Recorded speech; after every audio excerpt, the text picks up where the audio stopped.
नमस्कार. लक्षवेधीमध्ये आपल्या सगळ्यांचं स्वागत. मी प्रसाद काथे. ज्यांना राजकारणातलं धुरंधर म्हणून सांगितलं जातं आणि ज्यांना आत्तापर्यंत निडर निर्भयी राजकारणी म्हणून कार्यकर्त्यांपर्यंत पोहोचवलं जातं, त्या दोन्ही व्यक्तींचं यंदाच्या संसदीय अधिवेशनातलं वर्तन हे निश्चितच प्रश्नचिन्हांकित झालेलं आहे. विरोधी पक्षनेता या नात्यानं लोकसभेत राहुल गांधी यांनी अमित शाह यांना दिलेलं आव्हान असो की लागोपाठ पंतप्रधान नरेंद्र मोदी यांच्यावर चढवलेले हल्ले असोत, ही दोन्ही मंडळी सभागृहात दिसली नाहीत. लोकसभेचं आणि राज्यसभेचं अधिवेशन हे संपूर्णपणे गदारोळातच संपुष्टात आलं. शेवटच्या दिवशी तर लोकसभेत चकार कामकाज झालं नाही. वंदे मातरम म्हणून सभागृहाचं कामकाज संपवण्यात आलं. राज्यसभेमध्ये गदारोळ झाला, तेवढंच काय ते घडलं. हे संपूर्ण अधिवेशन अशा पद्धतीनं वाया जायला कारणीभूत कोण आहे? मोदी आणि शाह या दोघांनी आत्तापर्यंत राजकारणात त्यांची जी प्रतिमा तयार केली, ती प्रतिमा आता हळूहळू ढासळतीये की अत्यंत काळजीपूर्वकरित्या भविष्यातल्या लढाईची तयारी करतीये, आखणी करतीये, हे तपासायला हवं.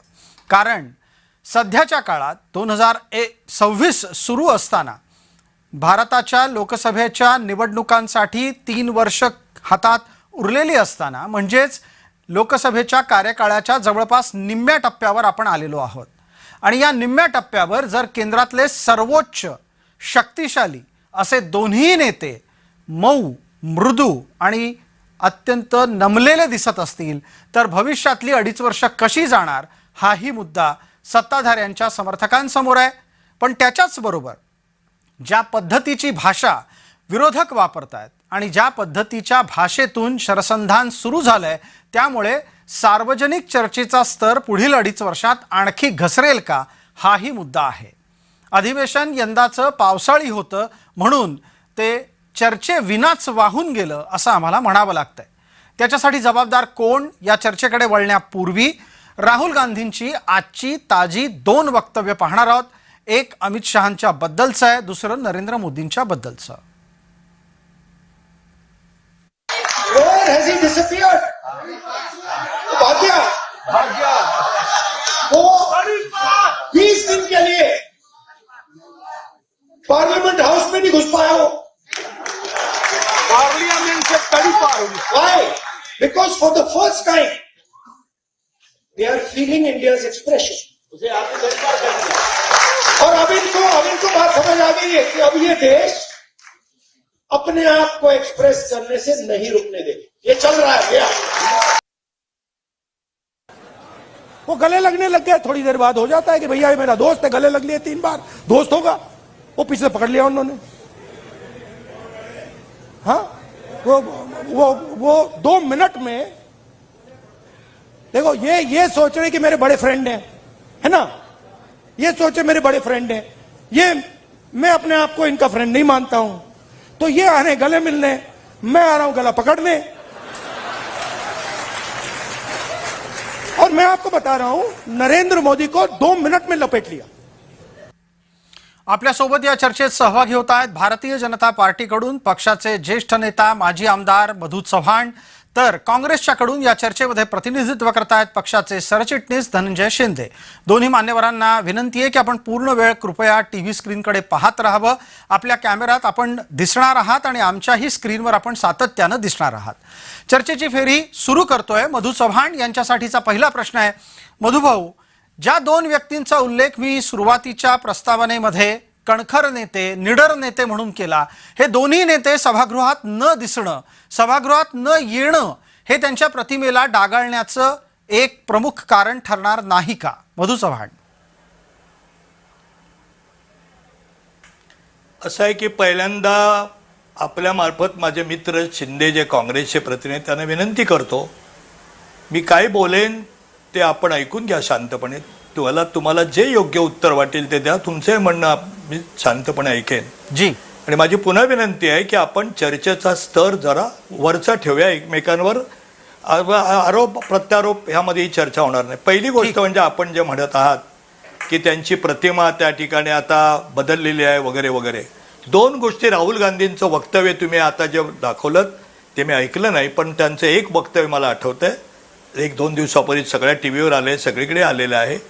एकूणच त्यांची भाषा ही विरोधी पक्ष नेत्याची जी परिपक्वता असते, कारण विरोधी पक्ष नेता हा सत्ताधारी पंतप्रधानांच्या समोर बसलेला असतो. जवळजवळ लौकिक अर्थाने दोघांचं समान त्या ठिकाणी महत्त्व लोकशाहीमध्ये सभागृहामध्ये असतं. ते काल काय बोलले एका ठिकाणी कि राहुल अमित शाह की बड़बड़, फालतू बड़बड़, लेक्चर मुझे सुनना नहीं है, मुझे जवाब चाहिए, बुलेट किसने लगाया, लाठीचार्ज किसने कराया, वगैरे वगैरे. आता या त्यांच्या बोलण्यातला विरोधाभास लक्षात घ्या. एका ठिकाणी ते सांगतायत की मला त्यांचं त्या ठिकाणी काय ऐकायचं नाही, फालतू बडबड, त्यांचं लेक्चरबाजी मला ऐकायची नाही आणि मला उत्तर पाहिजे. अरे भल्या माणसा, आपण विरोधी पक्ष नेते आहात. लोकशाहीमध्ये तुम्हाला तुमचे 100 खासदार आल्यामुळे अधिकृतपणे तुम्हाला विरोधी पक्ष नेतेपद मिळालंय. एका ठिकाणी म्हणता तुमची बडबड ऐकायची नाही, दुसऱ्या ठिकाणी सांगता की मला तुम्ही याचे उत्तर द्या. म्हणून तुमची उत्तरं काही तुम्ही चुकीचं विचारा, बरोबर विचारा, उत्तर तर द्यायला पाहिजे. पण हाच मुद्दा आहे ना मधुभाऊ, हाच मुद्दा आहे. राहुल गांधी काय बोलतायत त्या बोलण्याच्या आधारे तुमचे नेते ठरवतात का की सभागृहात जायचं का नाही? तुमच्या नेत्यांनी सभागृहात जाण्याच्यासाठी ही कारणं देऊन नाही चालणार. याआधी 2 वेळेला पूर्ण बहुमत 20 वर्षांनंतर नरेंद्र मोदींना दिलेलं आहे या भारतानं. आत्ता 240 असतील, पण नरेंद्र मोदी आणि अमित शहाची जी प्रतिमा उभी राहिली ती या संसदीय अधिवेशनात का दिसली नाही? सांगतो ना तुम्हाला, मी उत्तर देतो. मला अतिशय योग्य प्रश्न आपण विचारलात. कधी आले असते सभागृहामध्ये? कधी? गेली अनेक दिवसाची चर्चा आपण बघा, विषय चाललेला असेल एक. या सभागृहामध्ये विरोधी पक्ष नेते अटलजी होते, स्वतः काही काळ राजीव गांधी होते, त्या ठिकाणी अनेक लोक होते, मातब्बर लोक होते, भारताच्या राजकारणामधला आपला प्रभाव गाजवणारे विरोधी पक्ष नेते बोलायला लागले. पंडित जवाहरलाल नेहरू सुद्धा सांगायचे की मधु लिमे बोलत असतील, जॉर्ज फर्नांडिस बोलत असतील किंवा अटलजी बोलत असतील तर मला बोलवा, कारण विरोधी नेता बिलो डिग्निटी कधी वागला नाही. इथे चर्चा त्यांना घडवूनच द्यायची नव्हती. मोदी आणि शाह एक घाबरणारे आहेत, हे नम्रपणे सांगतो. माझे नेते आहेत म्हणून बोलत नाही. सिंह शांत असतो याचा अर्थ तो गवत खातोय तिकडे बसून जंगलामध्ये, असं होत नाही. कारण त्याने बोलून दिलंच नसतं त्यांना.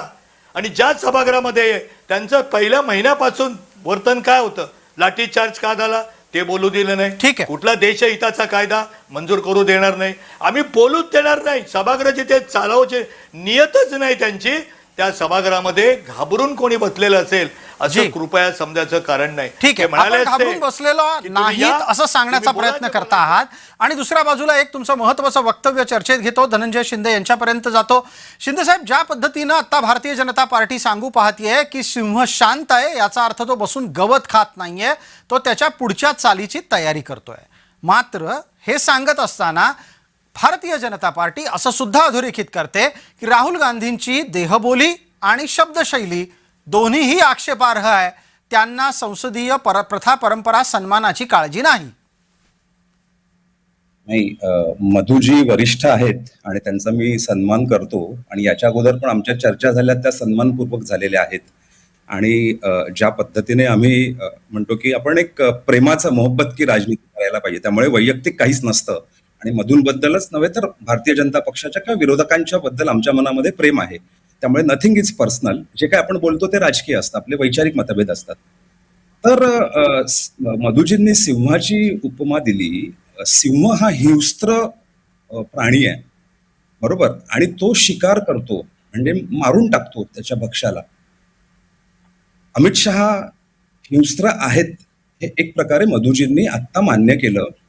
आणि म्हणूनच 20 तारखेला दिल्ली पोलिसांच्या करवी जे देशाच्या गृहमंत्र्यांना रिपोर्ट करतात, दिल्लीतल्या इनोसंट शांततेमय मार्गाने आंदोलन करणाऱ्या हजारो तरुण तरुणींवरती ज्या आधारे हिंसक हल्ला केला, सिंहाने केलेला हिंसक हल्ला, आणि त्या हिंसक हल्ल्यामध्ये आपल्या ज्या मुली आहेत मुलींचे कपडे फाडण्यात आले.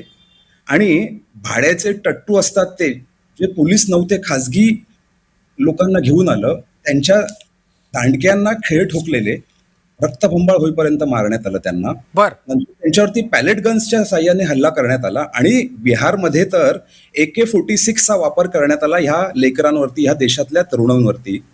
बरोबर आहे मधुजी, तुम्ही बोललात की असा सिंहासारखा हिंस्त्र देशातल्या जनतेला रक्तबंबाळ करणारा, आणि त्याचं उत्तर राहुलजींना हवं होतं.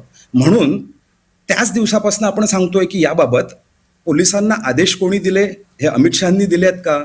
जर अमित शहांनी दिले असतील तर त्यांनी हो सांगावं, आणि जर त्यांनी नसतील दिले तर तसं सांगावं. हा बरं. विषय घेऊनच आपण संसदेच्या पहिल्या दिवसापासून संविधानिक मार्गाने आपण विचारत होतो. त्याचं उत्तर याच्यात सिंहाने- धनंजयजी एक असा नवा तर्क समोर येतो की आपल्यालाही ठाऊक आहे अमित शहा यांनी सांगितलं होतं की ते पूर्ण वेळ चर्चेला तयार आहेत. आपण तशा पद्धतीचं निवेदन 2 वाजता द्या. 3 वाजल्यापासून चर्चा कालच्या दिवशी सुरू होईल. आज 24 तास सलग चर्चा होईल. ते 24 तास सलग सभागृहात बसतील. अमित शहा सगळं लिहून घेतील, प्रत्येक मुद्द्याला उत्तर देतील असं म्हणाले होते. मग तशा पद्धतीचा प्रस्ताव द्यायला हरकत काय होती काँग्रेसला? असं म्हणाले होते, पण मीडियाच्या समोर 3 वाजता जेव्हा काँग्रेस पक्षाचे खासदार, काँग्रेस पक्षाचे लोकप्रतिनिधी जेव्हा संसदेमध्ये गेले, त्यावेळेस अमितजी शहा संसदेमध्ये नव्हते. कृपया लक्षात घ्या, संसदेच्या काही परंपरा आहेत. आमची भूमिका किंवा मागणी अशी होती, म्हणजे 20 तारखेला अधिवेशन सुरू झालं, आज शेवटचा दिवस आहे, त्याच्या 1 दिवस अगोदर इतक्या गंभीर विषयाबद्दल गृहमंत्री मीडियाला बाईट देतात आणि सांगतात की मी येणार आहे 3 वाजता, आणि ते स्वतः येत नाहीत, आणि हे दुर्दैवाने मीडियामध्ये दाखवलं जात नाही, आणि त्याच्यामुळे लोकांकडे वेगळा मेसेज जातो. बरं. हे मला वाटतं की टळायला पाहिजे. त्यामुळे एक आणखी तपशील घेतो आपल्याकडून. आपल्या या मुद्द्यावर मधुजींना प्रतिवाद करायचा, मी त्यांना संधी देईन. पण एक मुद्दा आणखी आहे की समजून चला शेवटच्या दिवशी अमित शहा आले, माध्यमांशी बोलले, माध्यमांतून आपल्याला निरोप पाठवला वगैरे वगैरे वगैरे. पण हे सगळं टाळण्याच्यासाठी या आधीच्या इतिहासात जे जे काही झालेलं आहे त्याचा संदर्भ घेत असता आपल्याकडे अनेक संसदीय आयुध आहेत. त्या संसदीय आयुधांच्या माध्यमातून तुम्हाला अमित शहांना बोलतं करायला भाग पाडता आलं असतं. अगदी बरोबर आहे. म्हणूनच आपण काय, आपली विनंती काय होती की आत्ता जो काही हिंस्त्रपणे हल्ला झाला हा अत्यंत महत्वाचा विषय आहे. त्याच्यामुळे संसदेमध्ये निवेदन द्या आणि त्याच्यानंतर तुमचं भाषण द्या.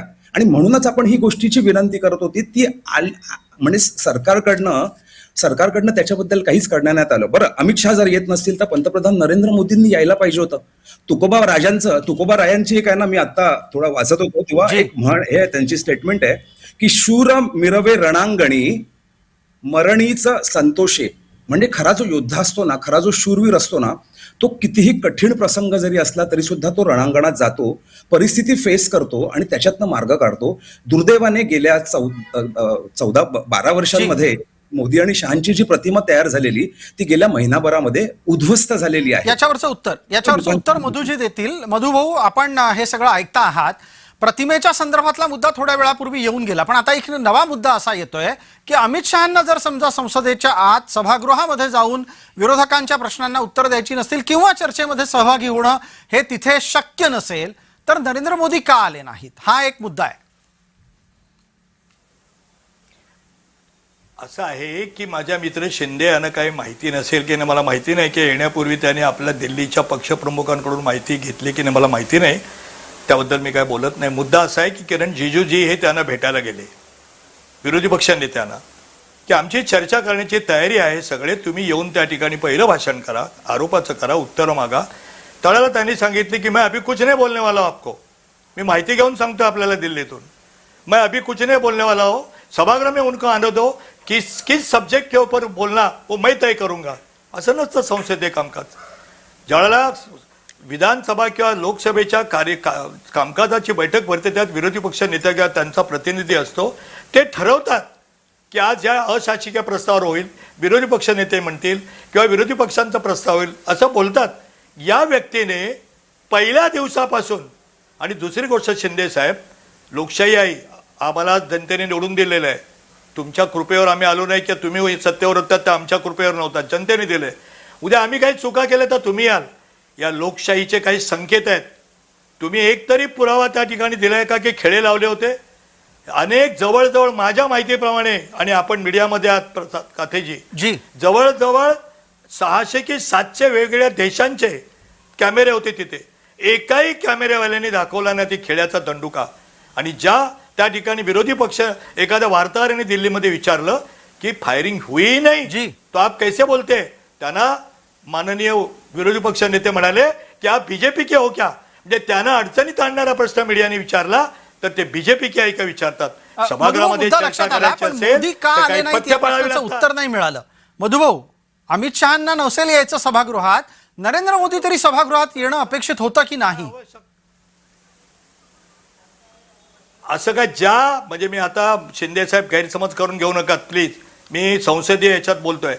ज्या एखाद्या राजकीय किंवा नेत्याच्या उंच प्रतिभेचा नेता बोलणार असेल तर नेहरू येऊन बसायचे. आता मी उल्लेख केला. गेले जे विरोधी पक्ष नेते असल्यापासून की त्यापूर्वीपासून राहुल गांधी संसदेमध्ये आहेत, त्यांचं वर्तन सगळा देश, सगळा जनता बघते आहे त्या ठिकाणी. कशा प्रकारे वर्तन आहे. त्या दिवशी विचारलं परवा, तुम्ही खिशामध्ये हात घालून येऊ नका, पद्धत नाही. मैं जेब में भी हाथ डाल के आ सकता हूं, मैं कैसा भी आ सकता हूं. असं आजपर्यंत कुठलाही विरोधी पक्ष नेता बोललेला नाही. त्या उंचीचा विरोधी पक्ष नेता बोलणार असेल तर प्रधानमंत्री सुद्धा येऊन बसतील. श्रीमती इंदिरा गांधी येऊन बसवायच्या. धनंजय शिंदे यांच्यापर्यंत जाण्याची वेळ आहे. वेळेला चर्चेला वेळेची मर्यादा याची आठवण करून देतो आपल्याला मधुभाऊ. पटकन धनंजय शिंदे, आपण याच्यावरही व्यक्त होणं गरजेचं आहे. संसदीय प्रथा परंपरा आणि संकेतांच्या अनुषंगानं चर्चा पुढे नेत असताना राहुल गांधींचं वर्तन, देहबोली, शब्दशैली या दोन्हीवरचे आक्षेप आहेत. आणि एक फक्त छोटा संदर्भ देतो. ज्या वेळेला पंतप्रधानांच्या शासकीय निवासस्थानाच्या बाहेर राहुल गांधी आंदोलन करत होते तेव्हा तिथे केंद्रीय मंत्री त्यांना जाऊन भेटले, चर्चेची तयारी दाखवली, तेव्हा त्यांनी अचानक मुद्दा बदलून टाकला. राहुल गांधींचं अशा पद्धतीचं वागणं एकदा हे यामुळे संसदीय परंपरेतला एक डेडलॉक, संवादातली दरी वाढत चाललेली आहे का? नाही मधुजी, तुम्ही गैरसमज पसरवताय आणि तुम्ही विरोधी पक्षाची म्हणजे तुमच्या वक्तव्यामधनं सुद्धा एक ॲरोगन्स येतोय ना, तो ॲरोगन्स योग्य नाहीये. तुम्ही विरोधी पक्षाला पंतप्रधानांच्या उंची समान नाहीये, विरोधी पक्ष नेत्याच्या वैयक्तिक आरोप करून तुम्ही विषय कृपया करून भरकटू नका. ज्या अर्थी सरकारकडनं, मला सांगा, तुम्हाला हा कार्यक्रम संपल्यानंतर मी जी खेळ ठोकलेल्या काठ्या ज्या होत्या ना, त्याचे काही तुम्हाला फोटो किंवा व्हिडिओज पाठवायचा माध्यमातून माहिती मिळाली. दिल्लीमध्ये धनंजय शिंदे, आपला नेटवर्क जात आहे. जी बोला, आता नेटवर्क आलेलं आहे, बोला. तर दिल्लीमध्ये जो हे झालं 20 तारखेला जे काही हल्ला झाला ना, त्याच्या संदर्भात आरटीआय मधनं माहिती मागवली आणि असे रिपोर्ट्स आलेत की 9-10 जणांवरती पॅलेट गन्सची फायरिंग झालेली आहे. हे आरटीआयचं उत्तर आहे, त्याची पण कॉपी मी तुम्हाला पाहिजे असेल तर देईन. त्यामुळे सरकार जर अहिंसात्मक मार्गाने आंदोलन करणाऱ्या विद्यार्थ्यांवरती जर हिंसात्मक मार्गाने उत्तर देत असतील, आणि तुम्ही मगाशी म्हणालात की तुमचे किरण रिजिजू गेलेले तिथे, तुम्ही ज्या पद्धतीने देशाच्या विरोधी पक्ष नेत्याला पोलिसांनी फरफटत नेलं, तुम्हाला एक गोष्ट सांगू का, त्याचं राहुलजींनी राजकारण केलं नाही, त्यांच्या नाकाला जखम झाली, नाकाच्या इकडनं रक्त सुद्धा आलं. म्हणजे देशाच्या विरोधी पक्ष नेत्याला गृहमंत्र्यांच्या पोलिसांनी अशा पद्धतीने उचलून नेलं, याचं समर्थन तुम्ही तरी करू शकता का मधुजी? पण मला एक सांगा धनंजय राव, एक मिनिट. जो प्रतिबंधित क्षेत्र आहे त्या प्रतिबंधित क्षेत्रात जर तुम्ही आंदोलन करून आसपासच्या कायदा सुव्यवस्थेचा प्रश्न निर्माण करणार असाल तर पोलिसांनी आपल्याशी कसं वागलं पाहिजे? नाही, त्यामुळे पोलिसांनी त्यांच्या चौकटीत काम केलं पाहिजे की नाही. आपल्याला संविधान मान्य आहे सगळ्यांना, बरोबर की नाही, परंतु तुम्ही विरोधी पक्ष नेत्याला अशा पद्धतीने हँडल करता की तो सुद्धा नाकातनं त्याच्या रक्त येतं, याचं तुम्ही समर्थन कसं काय करू शकता प्रसादजी? नाही, मुद्दा समर्थनाचा नाहीये. मुद्दा आहे तुम्ही प्रतिबंधित क्षेत्रामध्ये आंदोलन करत होतात. जॉर्ज फर्नांडिस यांना इंदिरा गांधींच्या काळामध्ये कशा पद्धतीनं फरफटत नेलं होतं ते आपल्याला आठवत असेल. नाही, त्याचं कुठच्याही हिंसात्मक कृतीचं काँग्रेस पक्ष किंवा मी वैयक्तिक अजिबात समर्थन करणार नाही. कधीही झालेली असेल तर आमच्या सरकारच्या काळात असेल किंवा आणखी दुसऱ्या कुठच्याही सरकारच्या काळात. परंतु आमचे म्हणजे नेते राहुलजी पंतप्रधानांच्या निवासस्थानासमोर जे आंदोलन करत होते, त्यांच्या हातात काही शस्त्र होती का हो? त्यांच्या हातात शस्त्र नव्हती ना, निशस्त्र होते आणि ते संविधानिक चौकटीतच करत होते. पोलिसांचंच काम आहे ना कायदा सुव्यवस्था राखणं. अशी आंदोलन होतात हे लक्षात घेऊन पोलिसांची एवढी कुमक होती, दिल्लीला पोलिसी छावणीचं स्वरूप आलेलं अक्षरशः. मग अशा वेळेस पोलिसांनी योग्य पद्धतीने ते हँडल करायला पाहिजे. ठीक आहे, पण आता आपण मुद्द्याकडे येऊयात का धनंजयजी? जो मुद्दा मगाशी मधुजींनी उपस्थित केला की राहुल गांधींची देहबोली आणि शब्दशैली हीच मुळात प्रथा परंपरा संकेतांचा भंग करणारी आहे. नाही, मला असं वाटतं की हा वैयक्तिक आरोप आहे. प्रथा काय, कोणी सांगितलंय की खिशात हात घालून जाऊ नये म्हणून संसदेमध्ये? असं कुठे लिहिलंय? मला तुम्ही दाखवा कृपा करून. संसदेचं काय काहीतरी. मला असं वाटतं की मूळ प्रश्न जो आहे ना त्याच्यापासून लक्ष दुसरीकडे नेण्यासाठीचा असे आरोप केले जातात. ठीक आहे. परंतु मला असं वाटतं की आपण तुमच्या चॅनलच्या माध्यमातून जनता ऐकते. प्रश्न हा आहे की मुलांवरती लाठीचार्ज कोणी केला. मला वाटतं मधुजींनी हात वर केलाय, ते उत्तर देत आहेत वाटतं. बोला बोला मधुजी, वेळेची मर्यादा आहे, 1 मिनिट आहे आपल्याकडे. असं आहे शिंदे, तुम्हाला मी विनंती करतो की तुम्ही पक्ष कुठला सत्तेवर जाऊ नका. श्रीमती इंदिरा गांधींच्या विरोधात एक अपशब्द सभागृहामध्ये त्या ठिकाणी बोलले कोणीतरी, आणीबाणी संपल्यानंतर अटलजींनी तिथेच त्यांना थांबवलं की वो देश की प्रधानमंत्री थी और एक महिला आहे. अतिशय विरोधी पक्ष नेत्याची प्रतिमा सांगताना तुम्ही अतिशय अश्लाघ्य स्थितीमध्ये शर्मेनं मार घालावे लागले अशा तऱ्हेच्या आई बहिणीवरून शिव्या दिल्या गेल्या. तुमच्या विरोधी पक्ष नेत्यांनी काढलं पत्रक की आमचा याला विरोध आहे, परंतु आमचा या शिवीगाळीला विरोध नाही. एकाही नेत्यांनी नाही केला. तुमच्यात सुद्धा त्यांच्या आजी, त्यांचे वडील आणि त्यांच्या स्वतःच्या आई अनकॉन्स्टिट्युशनल पंतप्रधान होत्या. त्यांना सुद्धा त्या ठिकाणी कुठले अधिकार नसताना त्यांनी गाजवले. तुम्ही कसलं समर्थन करतात? म्हणजे तो परवा बोलला त्या ठिकाणी दिपके की शिवी घेणं हा काय कायद्यात गुन्हा नाही आहे, परंतु गुन्हा काही संसदीय संकेत असतात. जसं एखादा सभागृहात सदस्य नसेल तर त्याच्याबद्दल बोलायचं नसतं, हा संकेत असतो. तुमचे नेते जाऊन पंतप्रधानांना मिठ्या काय मारतात, डोळे काय मारतात, काय करतात? हे कुठल्या नेत्यांनी केलंय? उद्या तुम्ही म्हणाल ठीक आहे, या मुद्द्यावर 31 सेकंदाचा वेळ पटकन देतो धनंजय शिंदेंना, आणि मग पुढचा प्रश्नही त्यांच्यासाठीच आहे. धनंजयजी, आपलं उत्तर लागेल पटकन. शिवीगाळीचं समर्थन काँग्रेसकडून होताना दिसलं, हा भाजपाचा आरोप आहे. मधुजी, विनंती आहे माझी, काँग्रेसने कुठच्याही हिंसात्मक कृतीचं किंवा शिवीगाळीचं कुठेच समर्थन केलेलं नाहीये. कृपया तुम्ही दिशाभूल करू नका. तुम्ही जनतेची कृपया दिशाभूल करू नका. निषेध केला का? मी दरवेळेला सांगतोय, प्रत्येकाला सांगतोय. केला का विरोधी पक्ष नेत्यांनी? मी बोलतो ना, खरगेंनी निषेध केला का? सर मला बोलू देत ना, मी कंप्लीट करतो ना. त्यामुळे काँग्रेस पक्षाची भूमिका, बल्कि तुमच्या भूमिकेचा सुद्धा सन्मान करायचा. तुमच्याबद्दल मतभेद असतील तरी सुद्धा तुमच्या भूमिकेचा सन्मान करायचा, अशी काँग्रेस पक्षाची भूमिका आहे. त्यामुळे हिंसेचं समर्थन कधीच केलं नाही. पंतप्रधान हे आदरणीय आहेत, किंवा पंतप्रधानांव्यतिरिक्त देशातला प्रत्येक नागरिक हा आदरणीय आहे, आणि प्रत्येक नागरिकाशी प्रेमाने वागलं पाहिजे. त्याच्याशी शिवीगाळ तर करूच नये, पण पोलिसांकरवे त्याच्यावरती हल्ला सुद्धा करू नये, अशी काँग्रेसची भूमिका आहे. ठीक आहे धनंजय शिंदे, चर्चेच्या शेवटच्या टप्प्यासाठीचा आपल्यासाठीचा प्रश्न असा आहे की आता पुढं काय? हे संसदीय अधिवेशन तर गेलं, पावसाळी अधिवेशन गेलं, तुम्ही एक प्रकारे FCRA रोखण्यात यशस्वी झालात, डिलिमिटेशनचा म्हणजे मतदारसंघ पुनर्रचनेचा कायदा आणण्यापासून रोखण्यात यशस्वी झालात. पुढं काय करणार आहात? नाही प्रसादजी, तुमचा प्रश्न थोड्या वेगळ्या पद्धतीने आपण मांडला पाहिजे. आमचा उद्देश कुठचंही बिल जर असेल त्याच्यावरती चर्चा व्हायला पाहिजे हा होता. परंतु त्याहून जो प्रश्न पहिल्या दिवसापासून आपण विचारतोय त्याचं जनतेला उत्तर हवं होतं की दिल्लीतल्या युवकांवरती हल्ला कोणी केला. तो अमित शहाच्या ऑर्डरमुळे झाला की अमित शहाना माहिती नव्हतं असं झालं, तर त्याचं उत्तर मिळालं नाही. तो सगळ्यात मोठा प्रश्न आहे. पण आता त्याच अनुषंगानं मग हाही प्रश्न आहे की जर दिल्लीत हल्ला अमित शहाच्या आदेशानं कथितरित्या झाला असेल तर झारखंड मधला हल्ला मग कोणाच्या जबाबदारीवर ठेवायचा? आम्ही त्याचा राहुलजींनी ह्या घटनेच्या अगोदरपासूनच सांगितलेलं की अशा पद्धतीने हे नाही केलं पाहिजे, आणि त्या हल्ल्याचा निषेध केलेला राहुलजींनी. मी तुम्हाला हवं असेल तर त्याच्या लिंक्स पाठवतो व्हिडिओच्या वगैरे. त्यामुळे आमची भूमिका अगदी स्पष्ट आहे. FCRA आणि डिलिमिटेशन बद्दल तुम्ही जे म्हणालात, तर FCRA बद्दल चर्चा व्हायला पाहिजे. ते परत JPC कडे पाठवले, त्याच्याबद्दल सविस्तर चर्चा होईल पुढच्या अधिवेशनामध्ये. डिलिमिटेशन बद्दल सुद्धा काँग्रेस पक्षाची जी भूमिका आहे त्याच्याबद्दल सुद्धा संसदेमध्ये जेव्हा तो विषय येईल तेव्हा चर्चा होईल. थोडक्यात पुढच्या अधिवेशनामध्ये आपण चर्चेसाठी दारं खुली ठेवलेली आहेत. मधुजी, पुढच्या अधिवेशनामध्ये अमित शहा सभागृहात, नरेंद्र मोदी सभागृहात दिसतील का? तुम्हाला ही अपेक्षा आहे की राहुल गांधींनी वर्तन सुधारलं तरच आम्ही सभागृहात येणार? नाही, राहुल गांधींचं वर्तन सुधारण्याचं काम जनताच करेल. त्यांनी केलंय 2000 पासून. माझं एवढंच म्हणणं आहे त्या ठिकाणी माझे मित्र शिंदे यांना की चर्चेचे काही स्तर असतात. हे दोन्ही बिलाला विरोध का केला गेला? परदेशातला येणारा पैसा इथे अराजक पसरवण्यासाठी निर्माण केला जातो, ते बिल होतं. दुसरं त्या ठिकाणी परदेश किंवा ज्या देशविरोधी शक्ती आहेत किंवा जनता आहे त्यांचे मतं काढून सरळ मतदार यादी सरळ करायची, ज्याची मागणी स्वतः राहुल गांधींनी केली होती. देशाच्या हिताचे सगळी बिलं ही व्यक्ती त्या ठिकाणी विरोध करते. जे देश हिताचा आहे, जे देशाच्या विकासाचा आहे, जे जगामध्ये प्रतिमा खराब करतात ती व्यक्ती परदेशात जाऊन देशाच्या विरोधी बोलतात. कसलं विरोधी पक्ष नेत्याचं वर्तन चांगलं आहे म्हणतात?